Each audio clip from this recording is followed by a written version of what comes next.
Bismillahirrahmanirrahim. Assalamualaikum warahmatullahi wabarakatuh. Bertemu lagi dengan saya Rika Endah Nurhidayah pada program video pembelajaran. Tapi pada kesempatan ini kita bukan belajar tentang sebuah tindakan keperawatan, melainkan saya ingin sedikit berbagi tentang pengenalan alat. Pengenalan alat yang ingin saya sharing pada kesempatan ini adalah pengenalan alat yang basic atau dasar, makanya diprioritaskan bagi mahasiswa baru yang mengambil mata kuliah keperawatan dasar, khususnya kebutuhan dasar manusia. Kenapa? Kita hanya memperkenalkan alat-alat secara general yang memang itu dibutuhkan pada tahap dasar. Untuk advance nanti akan ada alat-alat yang lebih kompleks, lebih spesifik, dan tentunya juga akan disesuaikan dengan tindakan apa yang nanti akan dilakukan.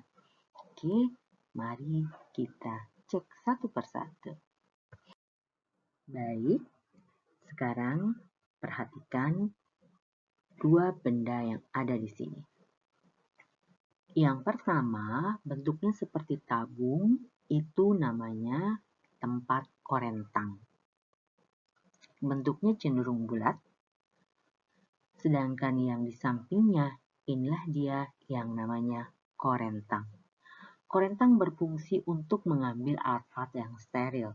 Tentu saja dia sendiri kondisinya steril. Di sebelahnya ada 3 gambar yang menyerupai, mirip banget. Nah, coba perhatikan ya. Oke, sudah jelas perbedaannya? Pertama, mungkin beda tingginya. It's okay, nggak masalah. Yang kedua, lihat di dekat pegangan tangannya. Kalau yang beneran namanya korentang, harusnya tidak ada klem, tidak ada klip di ujungnya yang akan mengait satu sama lain. Jadi yang real korentang adalah sebetulnya yang tinggi ini. Yang kecil ada, tapi tetap indikatornya bukan tinggi besar ya, melainkan pengait atau klem di ujung pegangannya ini. Namun nanti di lapangan mungkin kalian akan melihat bahwa korentang juga ada pengait. Harusnya tidak ada. Jadi kita bisa bayangkan pada saat kita mengambil barang, terus itu pengaitnya tersangkut gitu. Jadi itu menjadi sangat tidak efektif dan mengganggu sepersekian detik saja memang dari pekerjaan kita. Kalau yang bawah jelas beda banget. Itu beda bentuknya. Ya, itu adalah bentuk lain daripada klem. Oke, kita lihat berikutnya. Alat berikutnya ini namanya tromol. Bentuknya hampir sama, yang membedakan adalah tinggi, rendah, dan diameternya atau besarnya. Sebelah kiri, ini adalah kondisi tromol dalam keadaan tertutup. Sebelah kanan atau tengah juga tertutup. Sedangkan yang ujung dalam kondisi terbuka. Yang penting diperhatikan adalah lihat lubang-lubang ini. Bukan jumlah lubangnya. Semua alat-alat yang dimasukkan ke tromol biasanya alat tenun untuk kemudian disterilkan di CSSD atau Central Sterilized Supply Department. Sebuah unit, divisi atau departemen yang mengurusi tentang sterilisasi barang-barang. Apa yang membedakan? Kondisi bolong ini adalah kondisi di mana alat-alat di dalam tromol dalam kondisi on, artinya tidak steril. Jadi pada saat kita kirim ke CSSD kondisinya seperti ini. Kemudian setelah kembali dari CSSD, kondisinya seperti gambar yang di tengah, dia harus tertutup. Bagaimana menutup membukanya? Ini ya, ada pengaitnya. Kalau model yang tengah, pengaitnya bulat. Ya, perhatikan pengulat kecil ini itu bisa digeser ke kiri atau ke kanan untuk membuka tutup lubang-lubang tadi. Sedangkan gambar yang pertama, itu pengaitnya seperti kunci pintu ya, kayak jetrek-jetrek gitu. Nah, ini ya. Nah, paham bedanya ya? Jadi bukan besar kecilnya, bukan sekedar lubang. Seandainya kalian menerima barang dari CSSD dalam kondisi terbuka seperti ini, itu artinya barang itu on sekalipun kalian baru menerimanya. Kenapa? Ya kalian bayangkan dalam lubang sekecil ini berapa juta bahkan berapa miliar mikroorganisme bisa menyusup. Namanya mikroorganisme, pasti tidak akan kelihatan. Oke, itulah makanya harus teliti dalam melihat barang-barang sebelum kita mengambil. Kita baru lihat tempatnya saja. Beda lagi nanti ada tanda di atasnya ya, di mana tanda akan membedakan bahwa barang tersebut adalah sudah disterilkan atau belum. Oke, sekarang kita kembali masih bicara benda-benda yang cukup besar. Di sini ada bak instrumen. Ini ada size-nya yang berbeda-beda ya, dari mulai yang paling kecil, sedang, dan besar. Tapi sebetulnya ada yang lebih besar lagi. Yang ingin saya tunjukkan adalah bahwa cara membuka dan menutup bak instrumen ini. Perhatikan gambar di sampingnya, ini adalah suatu kondisi yang salah. Begitu juga gambar di sebelahnya. Ya, jadi tidak boleh kalian membuka tutup bak instrumen, meletakkan di sampingnya, atau juga meletakkan dalam kondisi telengkup. Bagaimana yang seharusnya? Menengadah ke atas, dan apabila barang-barang yang berada di dalam bak instrumen itu steril, sudah jelas, kamu tidak boleh menyentuh bagian dalamnya. Bagian dalam dari bak itu sendiri dan bagian dalam dari tutupnya. Sesulit apapun, silakan buka hanya dengan menggenggam pegangan pada tutupnya. Apakah selalu steril barang-barang dalam bak instrumen itu? Tergantung. Yang pasti, bak instrumen digunakan untuk menyimpan instrumen.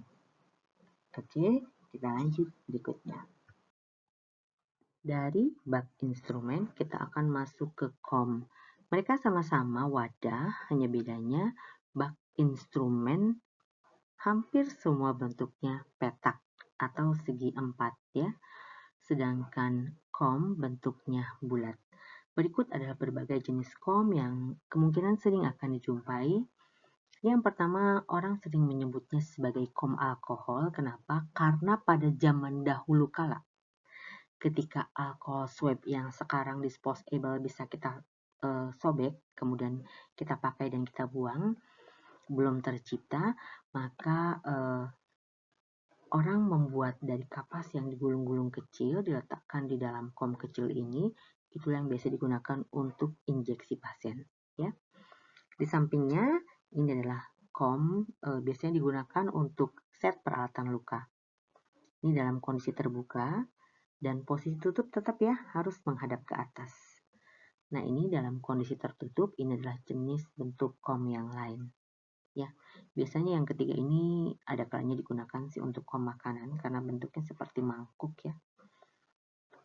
Oke, kita akan beralih ke alat-alat yang lain. Baik, sekarang kita bergeser ke pinset. Pinset secara umum ada 4 macam, yaitu pinset chirurgi, pinset anatomi, pinset Edson, dan pinset splinter. Mari kita lihat bedanya. Yang pertama atau paling pinggir itu pinset chirurgi. Bagaimana melihat karakternya ujungnya ini ya? Perhatikan ujungnya seperti gigi ular, seperti ada taringnya. Jadi ingat ya, chirurgi ada gigi. Kenapa dia mesti gigi? Karena tujuannya untuk mencekram dengan kuat. Misalnya kita mengambil kasa biar tidak jatuh, sudah pasti lebih baik menggunakan chirurgi. Namun pada kondisi tertentu bisa juga karena giginya itu menghalangi proses pengambilan sesuatu. Jadi, gunakanlah pinset sesuai dengan fungsinya. Yang kedua, itu pinset anatomi. Dia lurus seperti pinset umumnya. Untuk tinggi besar pinset chirurgi anatomi tergantung. Jadi ada yang ukurannya hanya sekitar 12 cm, tapi ada yang lebih panjang atau lebih tinggi. Tidak masalah ya untuk tinggi panjangnya, yang pasti fungsinya tetap. Untuk pinset anatomi digunakan untuk jaringan-jaringan halus karena ujungnya memang lunak, artinya tidak ada giginya ya. Yang ketiga, pinset Edson itu bentuknya pendek dibanding kedua pinset tadi, tapi dia lebar, namun ujungnya runcing. Ya, biasanya digunakan untuk mikrobedah. Sedangkan yang paling ujung tuh pinsetnya splinter. Ada dua jenis splinter, yang pertama lurus, yang kedua bengkok atasnya. Kedua-duanya sama, fungsinya untuk mengambil barang-barang yang tipis atau kecil-kecil. Misalnya ada luka serpihan kaca atau serpihan pasir atau apa karena luka baret misalnya bercampur dengan pasir atau hal-hal yang sulit dan itu harus teliti atau jeli, maka biasanya kita gunakan splinter ini. Oke. Dari pinset kita akan bergeser ke gunting. Gunting ini hampir mirip bentuknya kalau kalian lihat. Pegangannya sama, ukurannya cenderung sama besar. Yang membedakan, perhatikan di ujungnya. Ketiga gunting ini sama-sama bengkok. Yang pertama, bengkoknya tajam, artinya ada sudutnya. Tapi di ujungnya ada bendol, ada sedikit ujung yang lebih tebal dibanding sisi yang lain. Tapi hanya di salah satu sisinya saja, bukan bolak-balik atas bawah ada bendol. Itu karakter khas pada gunting perban. Sedangkan yang tengah sama-sama bengkok, menukik sudutnya tajam. Ini adalah gunting epis. Digunakan untuk episiotomi, membantu memotong jalan lahir pada saat akan melahirkan, ya. Nah, yang ketiga sama bengkok, tapi bengkoknya tidak ada bentuk sudut, dia hanya melengkung. Jadi koleksi gunting sengaja saya buka dalam pengambilan gambar agar kita bisa melihat bahwa bagian atas dengan bawah berbeda. Gunting yang ketiga ini adalah gunting tali pusat, ya. Jelas perbedaannya ya, dari bentuk yang hampir mirip, namun jelas berbeda dan fungsinya berbeda. Jadi bila disuruh, tolong ambil gunting perban, tolong ambil gunting epis, jangan salah ambil ya, jangan asal gunting. Sekarang kita masih membahas tentang gunting. Jadi ada banyak ragam gunting. Tapi secara umum dia hanya terbagi untuk gunting jaringan, ada yang tajam, tumpul, lurus, dan bengkok. Ya. Nah, ini kebetulan pada gambar ini adalah kondisi di mana guntingnya semua lurus. Untuk melihat lurus dan bengkok dilihat dari samping. Ya. Perhatikan gambar yang pertama, itu ujungnya melengkung ya, dalam artian tumpul. Nah, ini sengaja posisi gunting dibuka semua agar kamu tahu perbedaannya. Yang pertama kita panggil sebagai tumpul lurus. Yang kedua, lihat ujungnya runcing ya, tajam, lurus. Yang ketiga, satu runcing, satu tidak. Berarti kita panggil tajam, tumpul, lurus. Yang keempat, tajam, tumpul, lurus juga.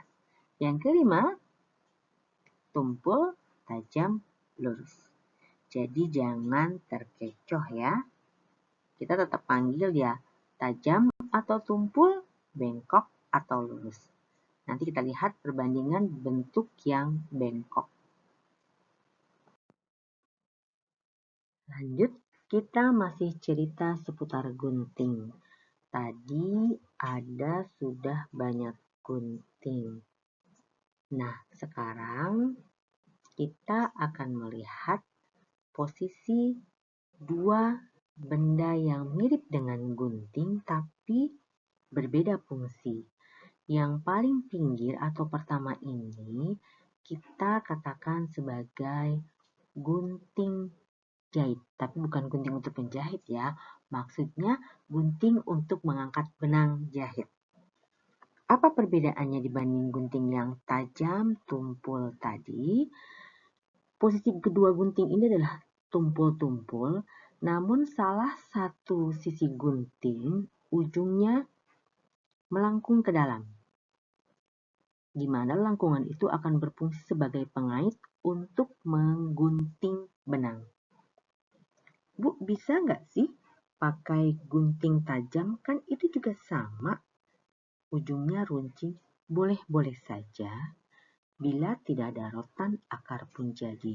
Jadi bila tidak ada gunting ini, kita boleh gunakan gunting tajam untuk menggunting benang. Dengan catatan, biasanya itu kondisinya steril ya, karena itu berhubungan dengan luka. Yang di samping bentuknya mirip gunting, tapi dia punya klem. Dan atasnya sebetulnya tidak bisa untuk menggunting, tapi berfungsi untuk menggigit. Mirip seperti klem namun bukan klem. Ya, bedakan dengan bentuk klem di sampingnya. Jadi sengaja Ibu sandingkan gambar-gambar ini agar kalian dapat dengan teliti melihat perbedaannya. Apa yang kedua ini namanya holder. Kalau kita pakai bahasa Inggris needle holder, tapi kalau pakai bahasa Belanda needle puller.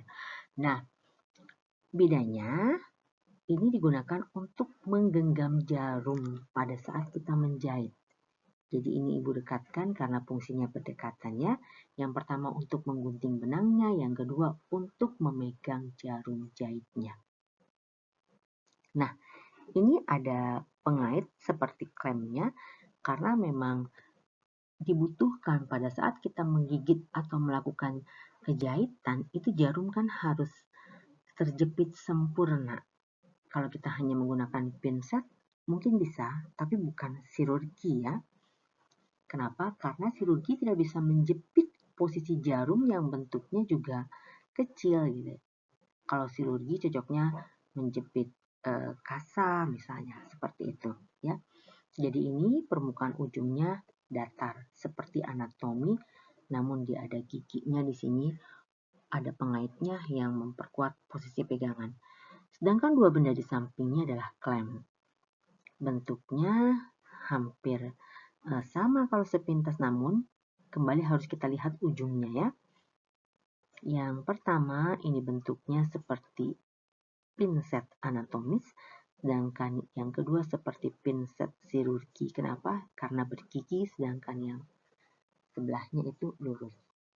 Kedua-duanya klem artinya untuk mengait, fungsinya tentu berbeda tergantung kebutuhan masing-masing. Baik, perhatikan kedua gambar berikut ya. Yang sebelah kiri itu menunjukkan posisi gunting bengkok dan lurus. Kalau dilihat dari bentuknya itu tajam-tajam bengkok dan tajam-tajam lurus. Sedangkan yang di sebelahnya itu adalah gambar klem, di mana klem arterinya bentuknya bengkok. Sedangkan di gambar sebelumnya tadi ada klem arteri yang bentuknya lurus. Dan di sampingnya ada juga klem chirurgis. Jadi jangan bingung ya. Bengkok lurus dilihat dari samping, kemudian anatomis atau chirurgis itu dilihat dari ujungnya. Begitu juga tajam dan tumpul, perhatikan ujung dari gunting atau dari ujung klem. Oke, paham ya? Kita bisa beralih ke gambar yang lain. Baik, sekarang kita akan masuk ke benda yang namanya kidney disease atau Nierbecken atau bengkok, tergantung kamu mau pakai bahasa Indonesia, bahasa Belanda, atau bahasa Inggris. Nah, apa perbedaannya? Ini semua sama, bengkok atau Nierbecken. Yang membedakannya, yang sebelah kiri itu terbuat dari plastik, itu yang cetakan terbaru. Kelebihannya, dia ditempah langsung dengan cc-nya.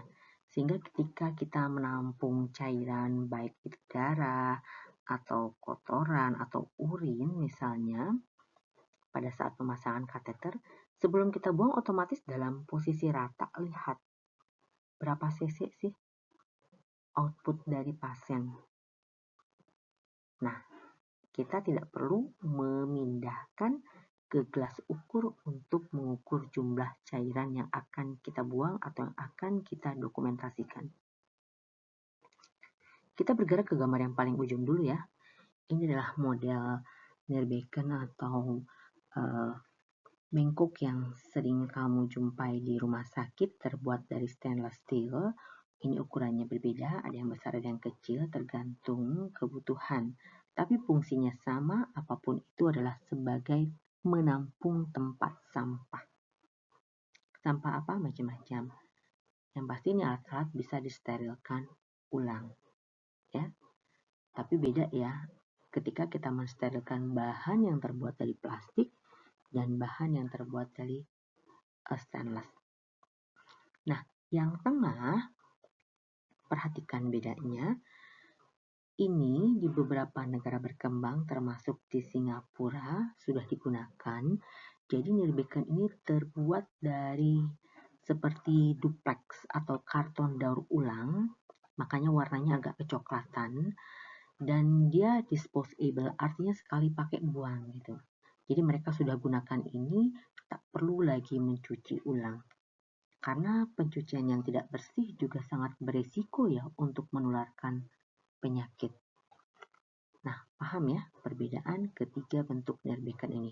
Fungsi tetap sama, ya. Kedua gambar ini adalah pot tempat sputum atau tempat dahak. Perhatikan cara menggenggam dan cara membukanya ya. Jadi kita seminimal mungkin akan berinteraksi dengan sputum yang sangat berisiko tinggi untuk penularan, terutama misalnya pasien TB ya. Dan biasanya di dalam pot sputum ini, karena tadi untuk menyimpan kotoran, maksudnya ekskresi dari mulut ya, karena sputum itu biasanya diberikan larutan desinfektan atau larutan lainnya ya. Oke.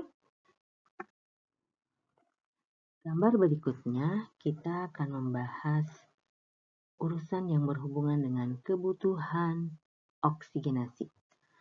Nah, ketika kita cerita oksigenasi, maka kita akan kontak dengan yang namanya tabung oksigen. Perhatikan tabung putih ini tabungnya kecil ya. Jadi mobile, bisa dibawa kemana-mana. Ada rodanya. Nah, perhatikan gambar di sebelah yang Ibu perbesar. Ini ada humidifier, tabung warna biru. Jadi di situ akan diisi cairan yang berfungsi untuk menjaga kelembaban. Kemudian ini ada yang bulat nih, seperti tabung putih. Di dalamnya ada seperti keleleng kecil sebesar kacang hijau. Dia akan bergerak untuk menunjukkan jumlah cairan serta konsentrasi daripada oksigen yang kita salurkan kepada pasien. Ya. Ini akan dibahas detail pada saat nanti memberi bantuan untuk kebutuhan oksigenasi. Baik, perhatikan gambar berikut ini.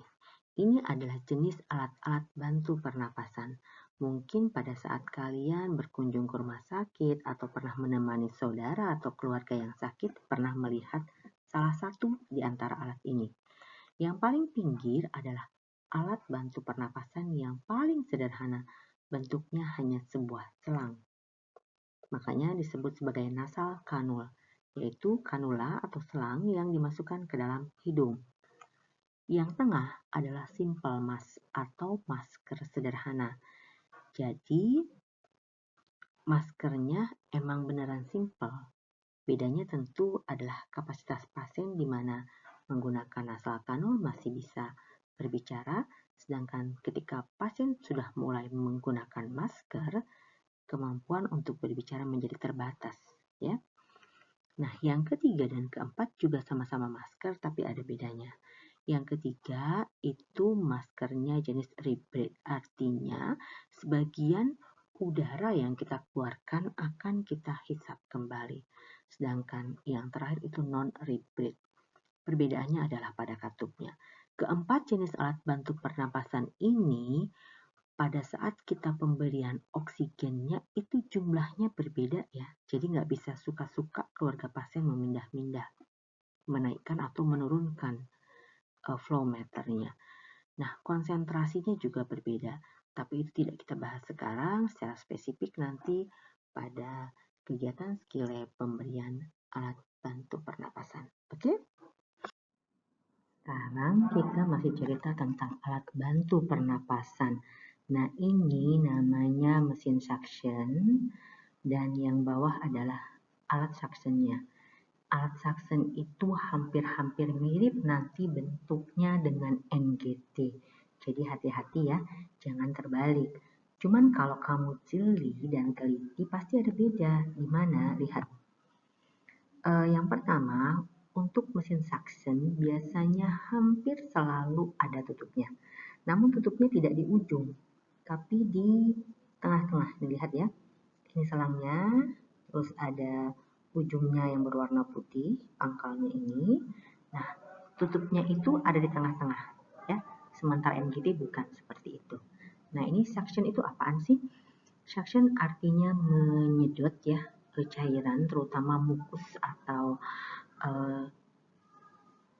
kotoran-kotoran yang berada di saluran pernapasan pasien karena pasien bed rest total itu kan kalau lama-lama kan bertumpuk ya, dan itu bisa menyebabkan pneumonia. Makanya itu harus kita suction, harus kita bersihkan.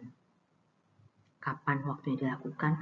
Kita bisa lakukan terlebih dahulu pemeriksaan fisik dengan auskultasi, dilihat, didengar apakah ada bunyi napas tambahan yang seharusnya tidak muncul pada kondisi normal, ya. Baik, dari kebutuhan oksigenasi, sekarang kita akan bergeser kepada kebutuhan cairan dan elektrolit. Pertama-tama, kita harus mengenal yang namanya avocat atau sebuah jarum benden yang di dalamnya nanti ada bagian jarum, ada juga bagian kanula atau selang plastiknya yang akan masuk ke dalam tubuh pasien.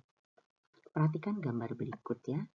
Jadi yang paling pinggir ini adalah jenis-jenis kanula atau avocat dari merek yang berbeda. Beda bentuk, beda merek, beda kualitas ya. Nah, ini yang sedikit lebih keren tentu dengan harga yang lebih mahal. Jenis tabungnya juga lebih tabung penutupnya lebih kokoh, lebih baik. Dan yang perlu diingat adalah semakin besar ukuran avocat, maka semakin kecil ukuran jarumnya. Itu saja yang perlu diingat pada saat ini, ya. Nanti pada saat kita membahas tentang pemasangan kanula intravena itu akan lebih detail dibahas.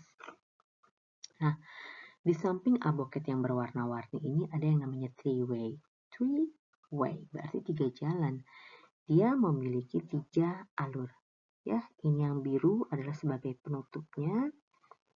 Ini tabung yang pertama, yang bening-beningnya ini ya, arah selangnya maksudnya. Nah, jadi ini berfungsi ketika pasien mendapatkan cairan lebih dari 1 macam.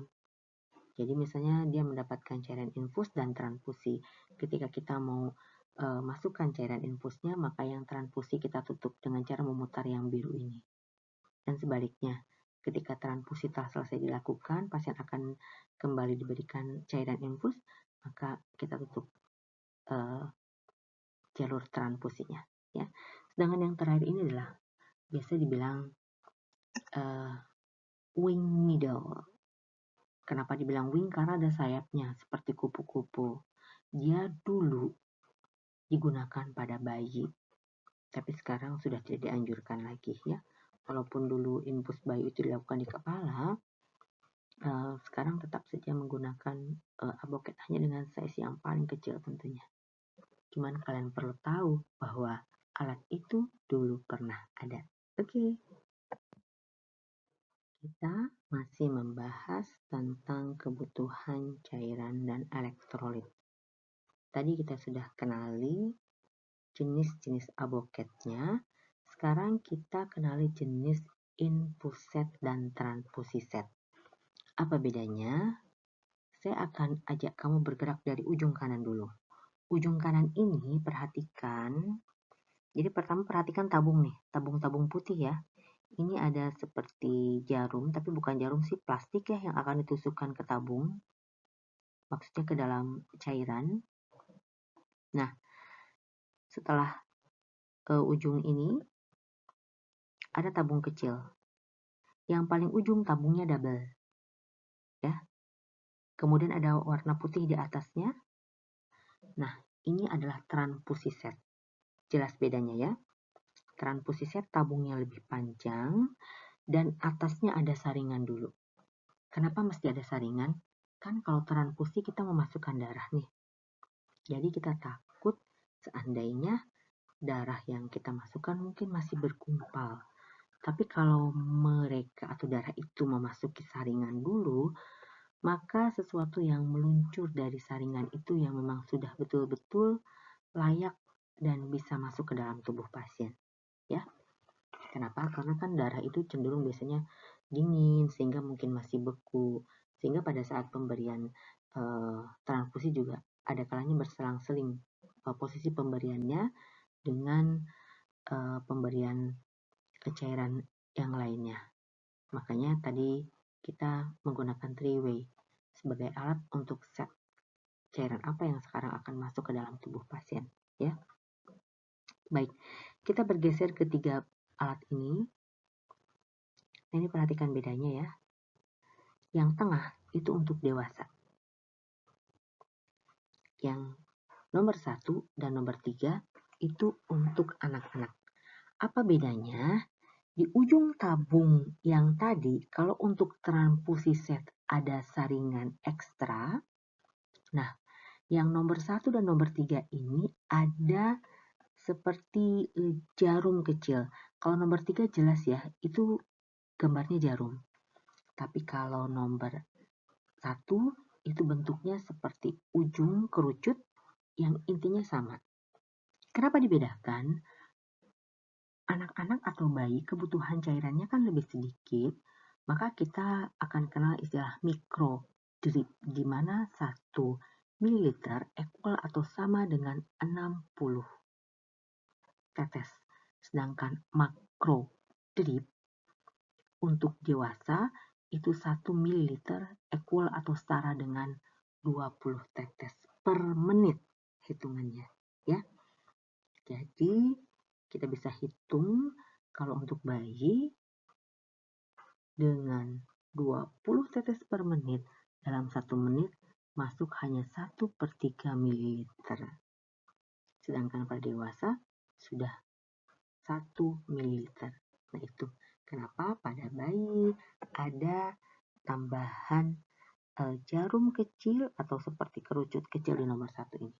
Paham ya? Oke. Masih cerita kebutuhan cairan dan elektrolit. Jadi di sini nampak 3 tabung ya, 3 plus atau 3 valve.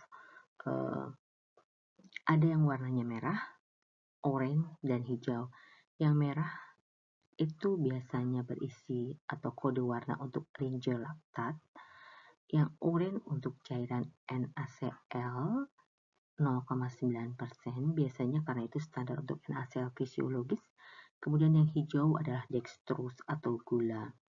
Nanti persentase dari dextrose juga macam-macam, ada yang 5%, ada yang 10%, tergantung. Selain 3 jenis cairan ini masih ada yang lain, Tapi secara umum general untuk tahap awal ini saja yang perlu kalian tahu. Nanti secara lebih spesifik ada jenis albumin, ada lipid, atau obat-obatan lain atau kandungan nutrisi lain yang memang dibutuhkan oleh pasien dan disediakan dalam bentuk kantung-kantung seperti ini ya.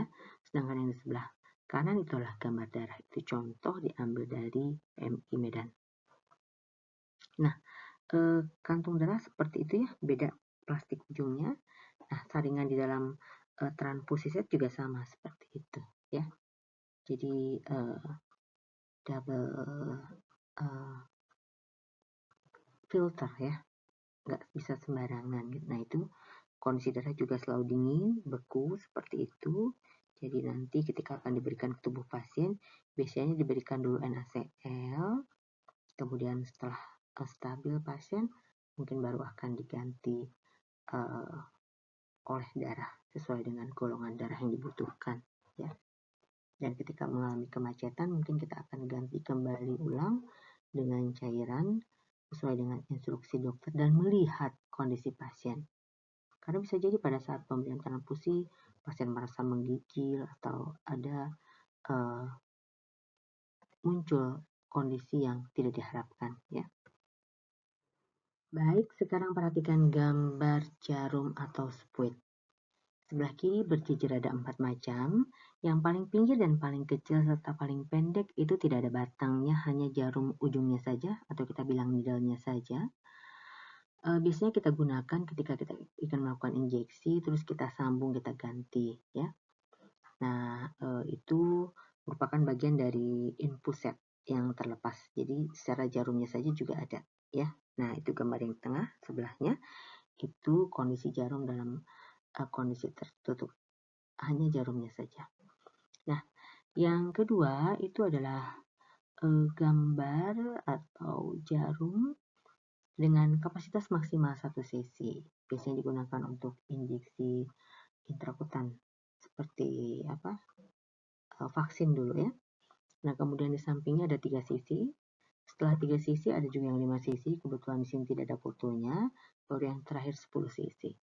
Masing-masing jarum punya manfaat lain. Maksudnya kapan kita mau pakai yang 1 cc, 3 cc, 5 cc itu tergantung sesuai dengan kebutuhan jumlah cairan yang dimasukkan.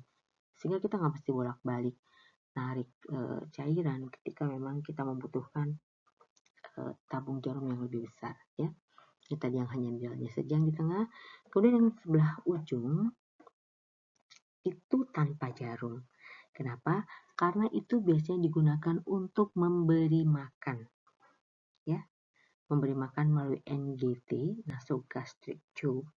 Nah, ini yang kecil itu kapasitasnya 20 mili, biasanya untuk anak-anak atau bayi ya. Sedangkan yang besar itu 60 mili. Ada juga yang lebih besarnya 100 mili. Jadi prinsipnya untuk memasukkan cairan hanya tentu berbeda. Ada yang membutuhkan jarum karena memang untuk tindakan injeksi, ada yang hanya untuk memberikan cairan nutrisi ya. Oke. Tadi kan sudah dibahas tuh tentang jenis spuit yang digunakan untuk NGT ya, atau nasogastric tube, sebuah selang yang menghubungkan antara nasal hidung dengan gastrik lambung. Nah, perhatikan kedua jenisnya. Yang pertama, kalau kamu lihat yang berwarna merah ini persis mirip seperti suction. Nah, coba lihat nanti video suction balik ya. Cuman ada bedanya. Pertama, jelas panjang selang lebih panjang. Kalau suction kan hanya dari mulut sampai ke saluran pernapasan. Sementara ini dari hidung sampai ke lambung. Jadi jelas lebih panjang ya. Yang kedua tutupnya, jangan terkecoh ya. Tutup suction adanya di ujung.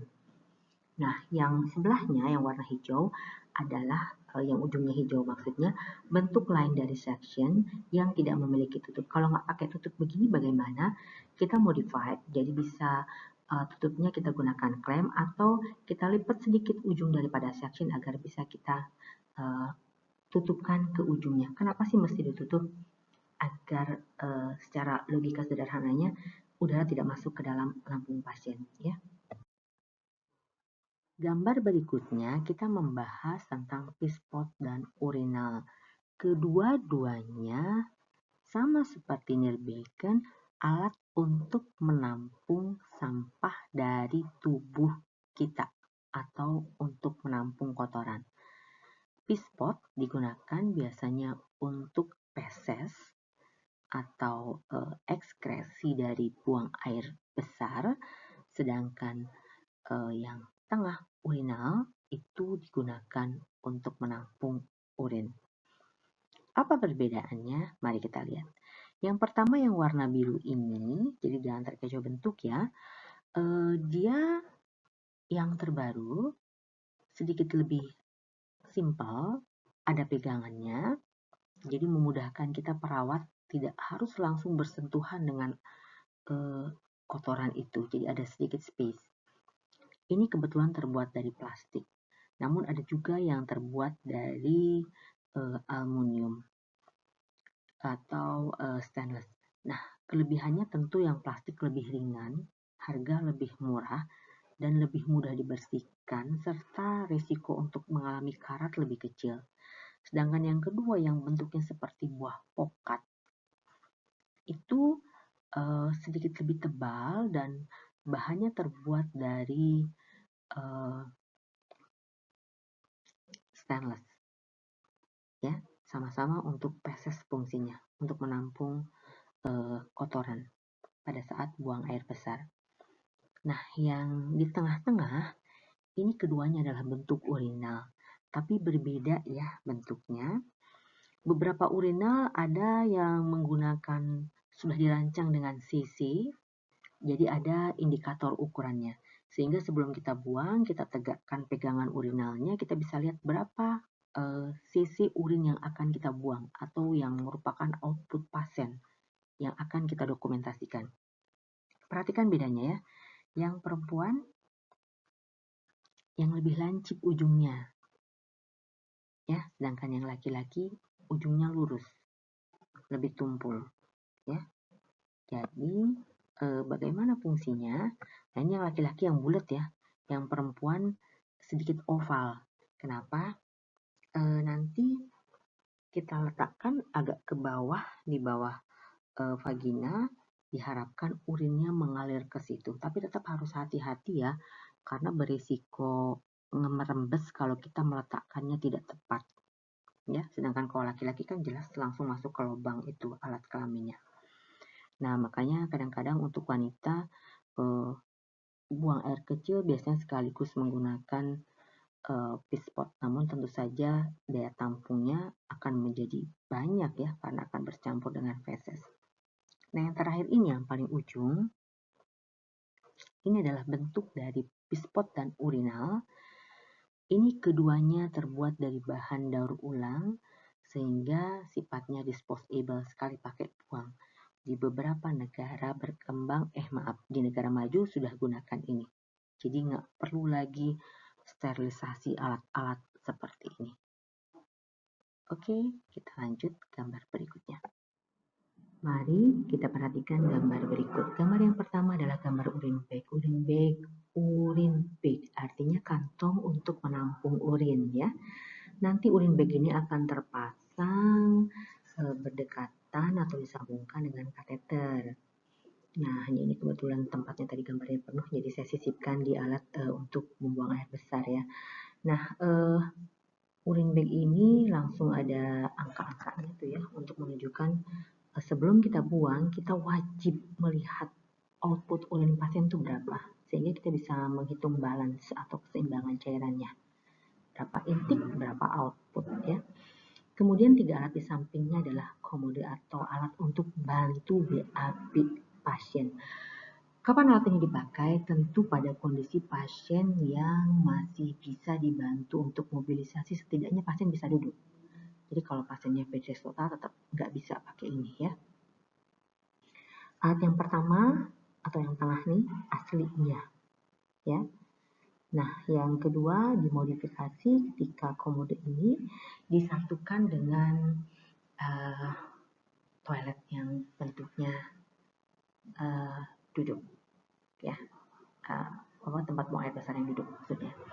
Nah, sedangkan yang terakhir itu modifikasi. Jadi kita sendiri kita hanya beli bagian atas untuk buang air besar itu, kemudian diletakkan di kursi yang dibolongi, baru bawahnya itu langsung ditampung plastik. Jadi tempat urin atau feses ya, kotoran-kotoran yang keluar dari tubuh pasien hasil ekskresinya bisa langsung tertampung di ember itu. Embernya langsung dikasih plastik ya. Jadi kita nggak perlu nyuci ember, jadi langsung dibuang gitu. Ya, tapi nanti tentu plastiknya tetap harus dirapihkan ya. Oke. Di sampingnya juga dimodifikasi tuh, bisa meletakkan gulungan tisu. Keren nih, kreatif orangnya ya. Satu yang baik, kenapa tidak? Kita coba sosialisasikan agar bisa menjadi inspirasi buat banyak orang. Sekarang kita masuk untuk pemenuhan kebutuhan eliminasi urin. Di sini ada berbagai jenis kateter ya. Kalau perhatikan gambar pertama dulu, ini ada 3 jenis kateter, tapi perbedaan ini hanya dibedakan berdasarkan bahan. Yang pertama bahannya vinil, yang kedua bahannya latex, yang ketiga bahannya silikon. Yang paling sering digunakan di rumah sakit adalah anti latex, mungkin karena sifatnya sedikit lebih lentur barangkali ya. Nah, adapun secara jenisnya, kateter itu sendiri terbagi menjadi beberapa. Kita lihat dulu gambar yang paling ujung nih ya. Nah, ada kateter intermittent. Inter tuh berarti putus-putus. Jadi nggak selalu terpasang. Biasanya dipasang pada pasien-pasien yang sebetulnya kesadarannya masih baik, dia masih mampu mengontrol. Jadi justru kalau dipasang permanen dikhawatirkan kemampuan untuk mengontrol urinnya malah jadi hilang gitu. Karena kan ketika pasien terpasang kateter, itu otomatis blast penuh, urin akan mengalir ya.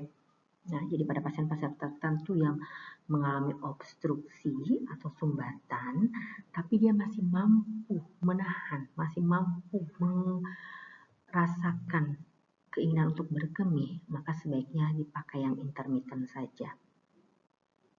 Yang tengah, contoh indwelling catheter, dia double ya, lubangnya, atau ada juga istilah orang gunakan polycatheter. Nah, ini ujungnya perhatikan nih, ini ada balon yang mengembang ya. Inilah yang akan menjadi fiksasi kepada pasien. Itu sebabnya kita tidak boleh atau kita harus jelaskan kepada pasien agar tidak menarik sembarangan kateter yang sudah dipasang. Jadi kamu bisa bayangkan balon ini harus melewati ureter atau saluran kencing yang kecil, dan itu bisa menyebabkan ruptur dan bisa berefek pendarahan. Yang ujung kateter kondom sifatnya hampir mirip dengan indwelling, hanya beda kondisi pasien ya, tapi prinsipnya sama. Itu hanya untuk pasien-pasien tertentu yang masih sebaiknya masih punya rangsang untuk menahan.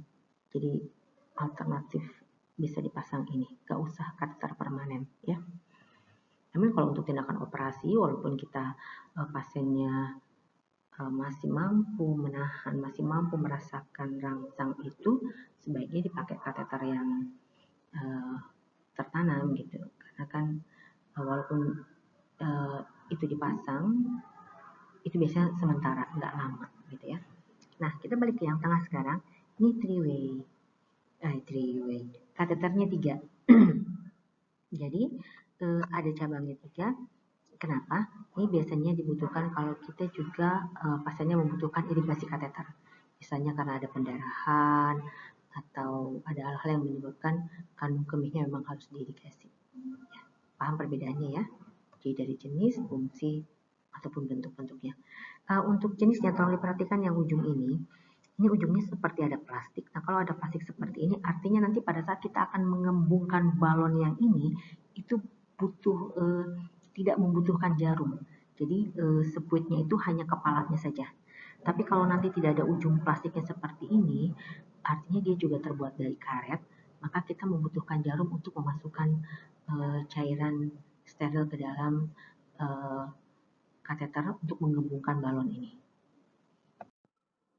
Gambar-gambar berikut merupakan beberapa alat-alat yang masih sering berinteraksi untuk pemenuhan kebutuhan dasar manusia, sering kita pakai ya. Yang pertama adalah scrub atau pembersih ya, desinfektan. Ini ada dua macam nanti ya, ada yang bentuknya gel, ada yang bentuknya cair. Secara penggunaannya juga ada yang membutuhkan air lagi, ada yang memang sudah langsung bisa kita gunakan. Kemudian gambar kedua, gelas ukur. Gelas ukur biasa kita gunakan untuk mengukur intik dan output cairan. Walaupun sekarang beberapa alat tadi sudah ada di gambar ya, dia sudah include, sudah termasuk, jadi nggak butuh lagi alat ukur ini. Sehingga intik atau output sudah otomatis bisa terukur. Kemudian yang berikutnya, yang ketiga itu adalah Chili atau pelumas. Ini hanya salah satu merek, jadi kamu gunakan yang lain boleh. Untuk apa sih pelumas digunakan? Ada banyak, misalnya pada saat kita mau memasukkan NGT ke hidung, itu kita butuh pelumas agar lebih mudah dimasukkan. Begitu juga pada saat memasukkan kateter ke alat kelamin ya. Kemudian keempat adalah kasa, salah satu bentuk kasa, masih banyak sediaan yang lain. Yang terakhir adalah pengalas. Ini pengalas yang disposable atau sekali pakai buang. Beberapa rumah sakit mungkin masih menggunakan pengalas seperti berbahan karet atau berbahan plastik yang kemudian dialasi kembali oleh kain ya. Tidak apa-apa, bentuknya bisa bervariasi. Kita bisa gunakan yang manapun, kita bisa berimprovisasi tanpa mengurangi fungsi. Baik, perhatikan gambar berikutnya adalah tentang sediaan obat.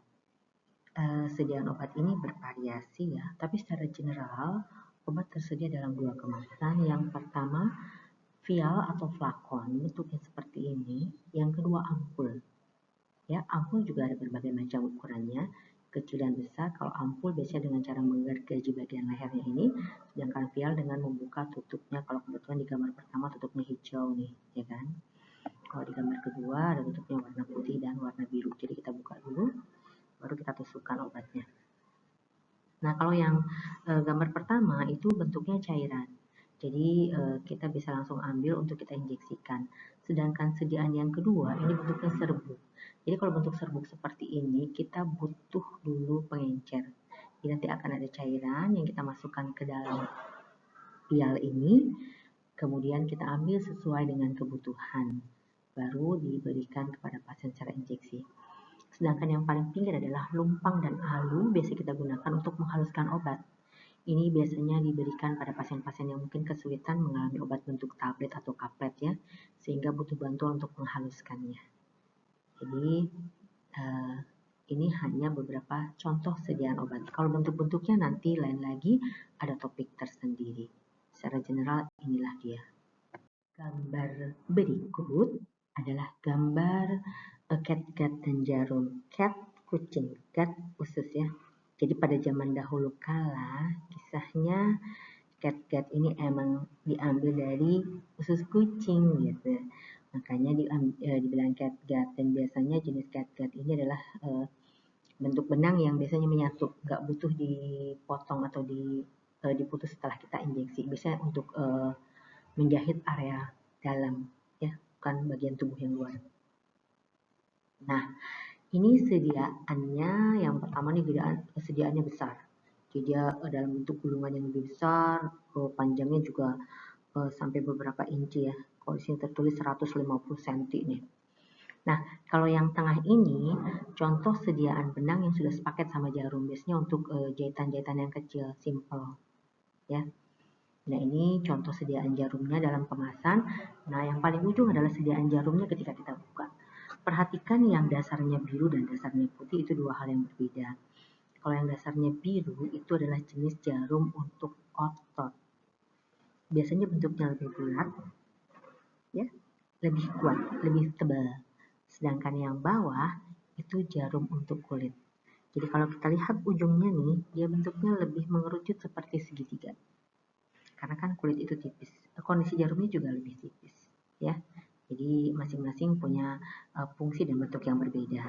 Tapi kalau dalam kondisi darurat gimana Bu? Ya mungkin bisa saja yang manapun digunakan untuk yang mana.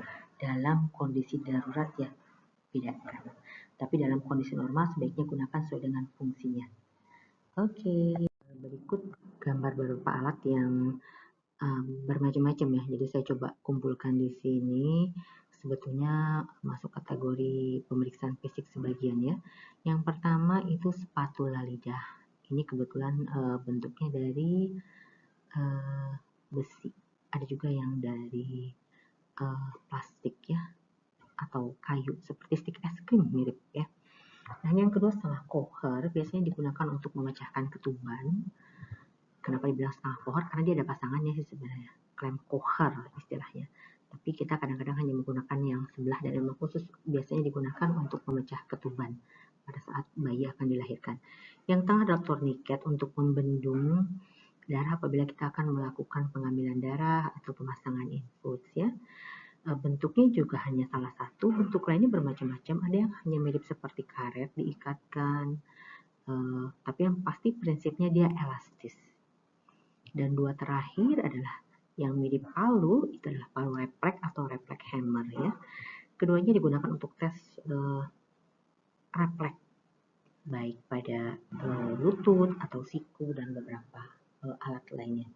Ini keduanya biasa digunakan untuk pemeriksaan fisik ya, khususnya pada pasien-pasien dengan gangguan sistem saraf. Oke. Alat berikut nano-nano nih.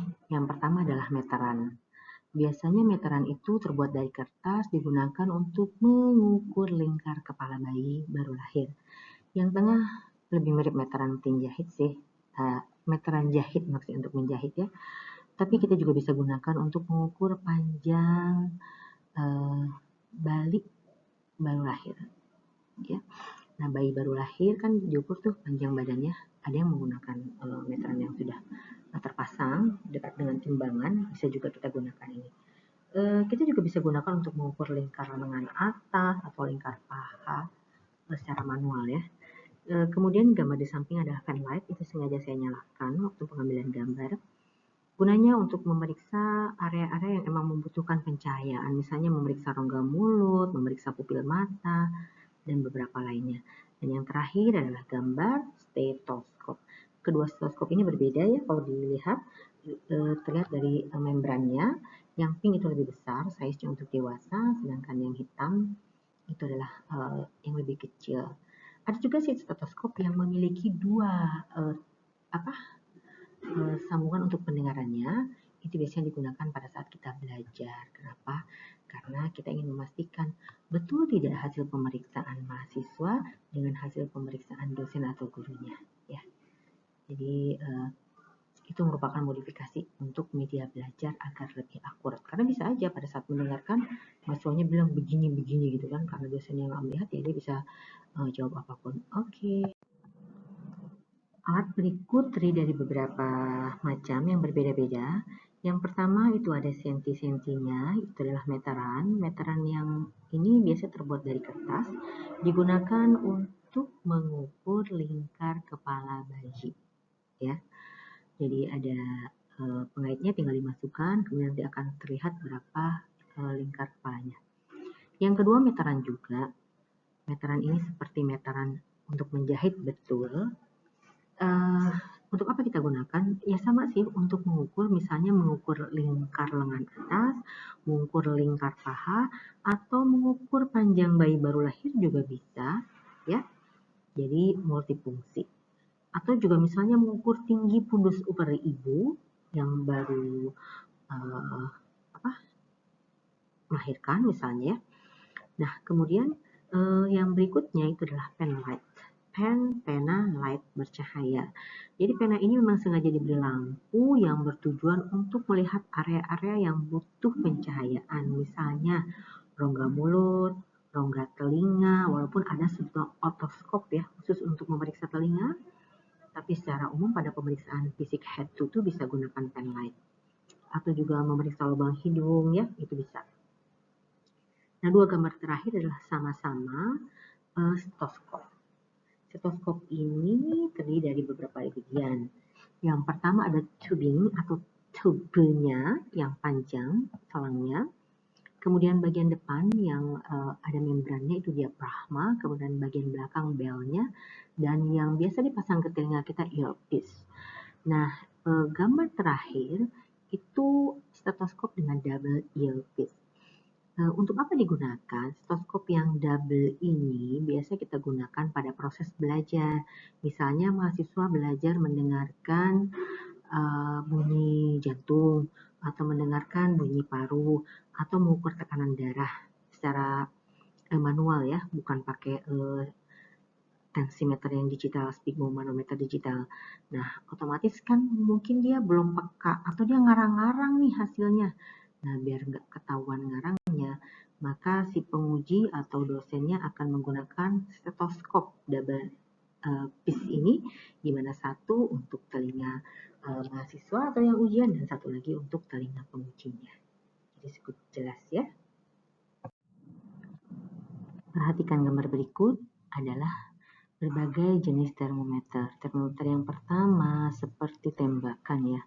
Kita sering gunakan termogan, ini mulai booming itu pada awal-awal COVID tuh, di mana setiap orang wajib diukur suhunya ya. Itu di sampingnya jenis termometer lain. Jadi dulu ada termometer yang cukup ditembakkan di kening, ada yang di belakang telinga, beragam ya. Yang ketiga itu termometer aksila. Termometer aksila ini biasanya dimasukkan di ketiak ya. Nomor 4, 5, dan 6 di dasar yang warnanya biru itu juga termometer aksila, hanya dia modelnya yang sudah digital, tidak manual. Kalau yang nomor 3 ini kan masih air raksa. Nah, yang latarnya hijau itu sengaja saya buat fotonya berbarengan agar kamu bisa membandingkan. Kedua-duanya jenis termometer air raksa, hanya perbedaannya adalah yang badannya besar, bodi tabungnya itu besar, itu adalah termometer aksila. Sedangkan yang kecil lurus seperti pulpen tipis itu adalah termometer anal. Perhatikan di ujung reservoirnya yang berwarna perak itu.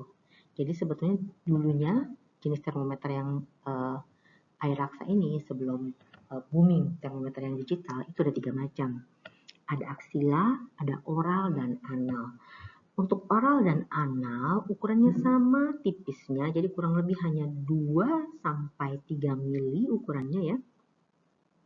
Atau maksimal 5 mili, nggak sampai lah kayaknya ya. Nah, sama halusnya. Cuman bedanya untuk anal reservoirnya ini lebih panjang daripada yang oral ya.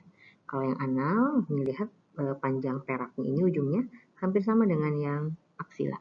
Nah, kalau yang oral hanya sepertiganya dari itu. Fungsinya tentu saja berbeda. Yang oral berarti dimasukkan di mulut, yang anal dimasukkan di anus, yang aksila dimasukkan di ketiak.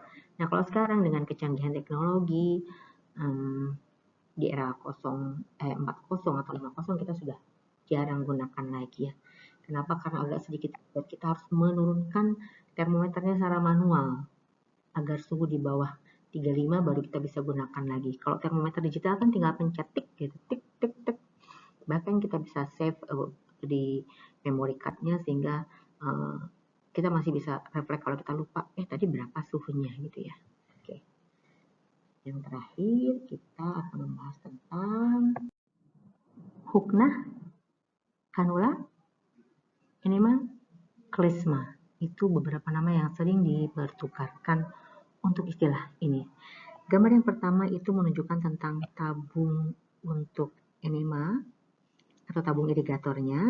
Kemudian itu yang dalam plastik adalah selang irigatornya. Dan yang putih-putihnya adalah kanula. Kanula yang akan dimasukkan ke area anus. Nah, di gambar yang dasarnya hijau, ini gambar kanula secara spesifik. Jadi ada 2 ya. Yang panjang itu namanya kanula usus. Yang pendek namanya kanula recti. Ini yang hitam seperti tanda salib itu adalah penyambungnya. Jadi kanula usus maupun kanula recti disambungkan kemari, baru disambungkan ke ujung botol irigator yang besi itu. Nah, begitu ya.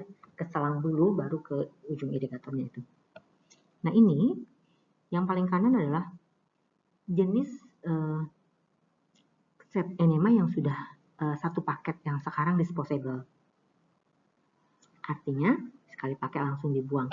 Ini terlihat ya, mohon maaf karena ini gambar saya ambil dari internet langsung.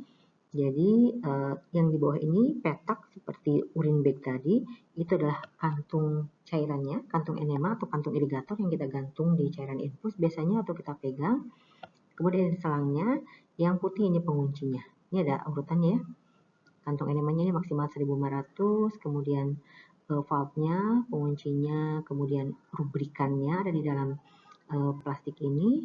Kenapa kita bisa gunakan kayak jelly atau yang seperti ini yang sudah satu paket jelinya yang digunakan sebagai lubrikannya, kemudian tubing clampnya, draft dan enemanya, sabun enemanya sendiri ya. Jadi enema itu biasanya diberikan pada pasien-pasien sembelit atau ingin dibilas ususnya terutama ya, karena mengalami masalah di area pencernaan bagian akhir di situ ya. Oke, demikianlah paparan tentang pengenalan alat. Terima kasih.